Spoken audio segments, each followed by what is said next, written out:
Hello, everybody. It is Badger Wild, and we are back with a Space Engineers Tips video. This time, producing an update to my subgrid thrust video. Yeah, I know, less than a week, but the beauty of the Space Engineers community is somebody has seen a problem and they have probably come up with a solution that no one has seen. So, in my comments of the last video, Aganya, I think is how you say his this name, came up with a very if I butchered your name, I'm very sorry. But they came in here with an awesome solution to the subgrid system that is way better than what I had before, and I didn't even realize that we could do this in Space Engineers.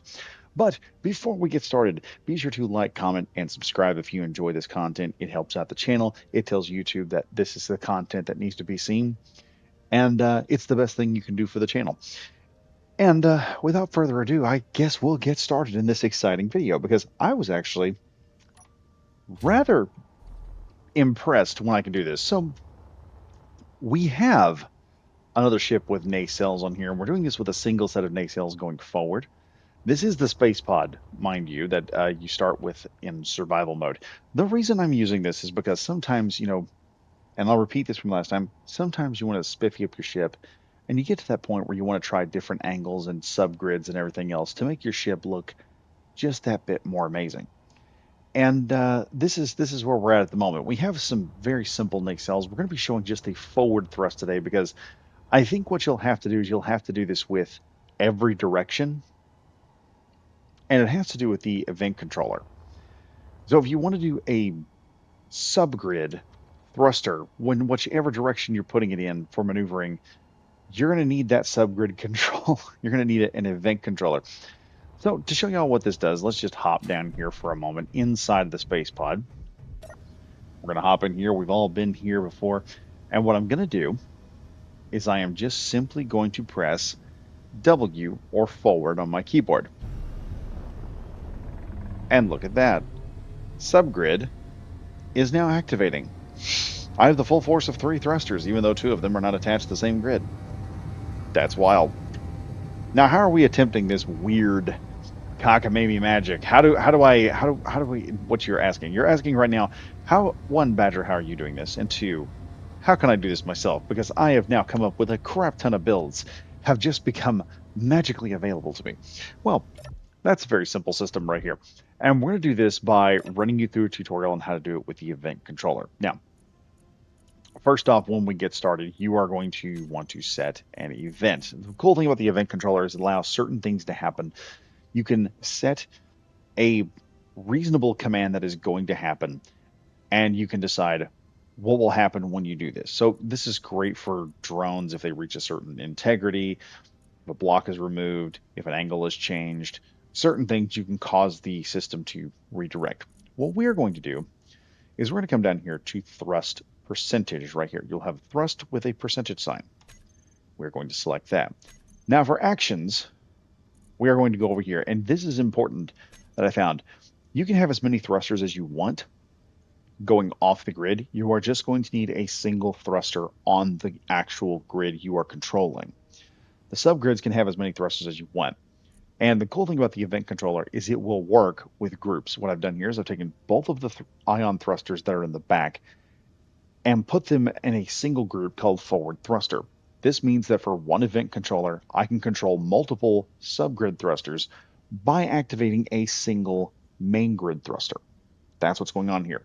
So we have our group of thrusters right here, and we want to set down over here our thrust override percentage. We just simply set this to thrust override percentage.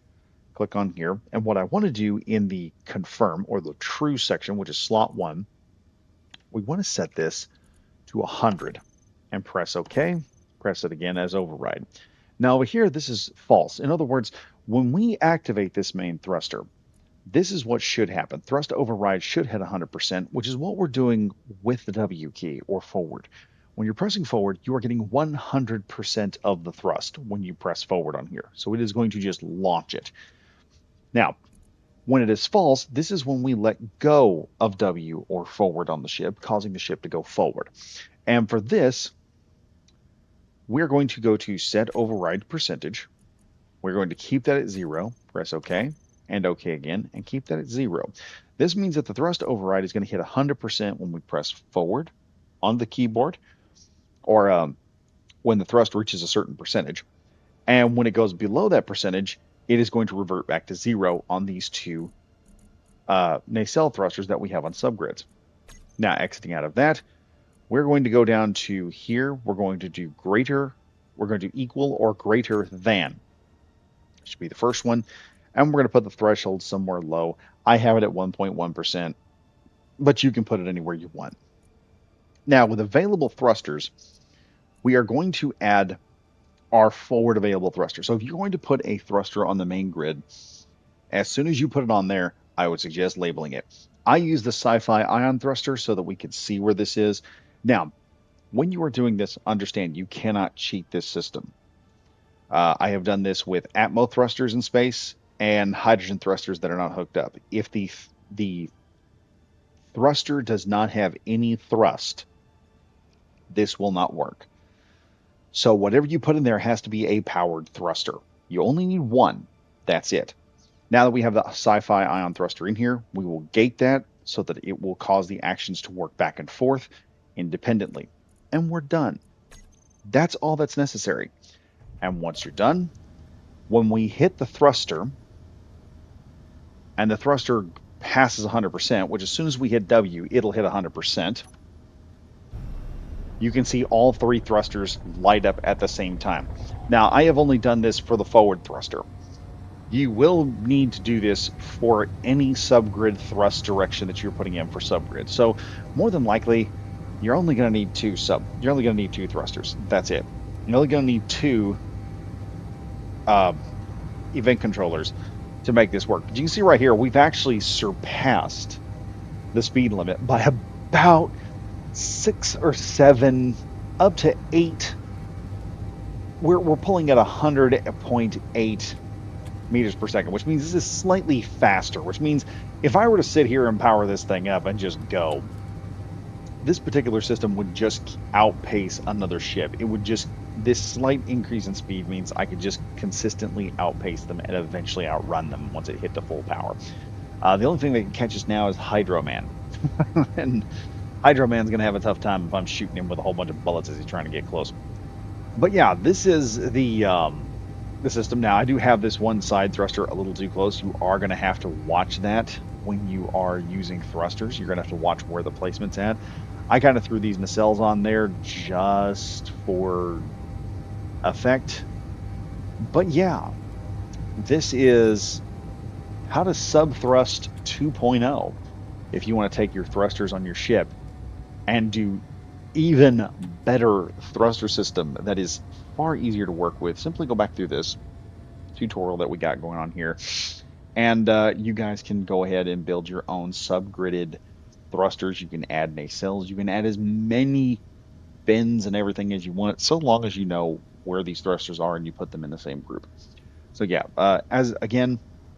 remember to group up your thrusters, label your thrusters, and you will have to have at least one thruster inside the ship. I'd suggest doing some type of internalized thrusters, because here's one thing y'all could do. You could internalize the thrusters and encase them in glass and make them part of the engineering room. So when you fire up, there's a beam of something inside there, or some type of fire that goes off inside the ship, and you can see that thing operating. And then you can do the same thing for reverse thrust and everything else. So you have about the same control as anything else.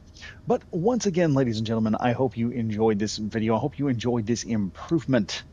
And y'all don't crucify me in the comment section for doing a second video on subgrid thrusting. So now we have an even better, more improved method of sub-thrusting. This also means that if you guys want to build an X-Wing, that's possible now. I'm just saying, don't kill the messenger. Y'all could build an X-Wing that actually works like an X-Wing. Just a great idea. Anyway, folks, I am Badger Wild saying stay safe, stay frosty, and I will see you guys in the next video. Goodbye for now.